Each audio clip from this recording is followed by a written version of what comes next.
د اودس د وچولو طریقه دغه ده چې کتابونو هم ذکر کړې ده او هر یو ملګري له پکار دی چې د دین په خبرو کې شرم ونه کړي. زما محترم یو صحابي یو کافر راولګي او صحابي له پیغور ورکو چې تاسو ته پیغمبر د استنجا چلم خي. هغه ورته ها دا خو موږ د پاره یو غټه خبر ده بالکل خي ځکه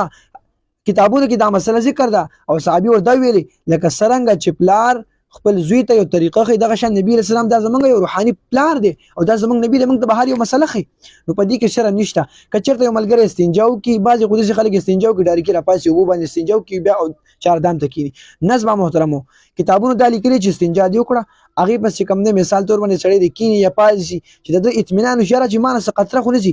یا ټوخیو کې یا یو په بلغ په وړي یا سو قدم اولی چې د اطمینان زړه راځي شره زما او د اوچو او برابر شو هغه نه پس چار دامو کې بعض خلک دسی په بو استنجاو کې به چې ګرادي خوشي کپړیم ګند شي اغازم ګند شي او متیا یو ساس کې دوم تل شي او د سم ماتي استنجا مات شي دوباره بیا کوي. نو دې چې کوم نه اهتمام پکار دی او د دین په مسلو کې شرم نه دی پکار نو دا خپل موري او ملګرو سره ثواب پنځ باندې شریکي چې داوم دغینه سجده کې تاسو به الله اجر درکړي. الله سبحانه و تعالی موږ تاسو په دین پوي.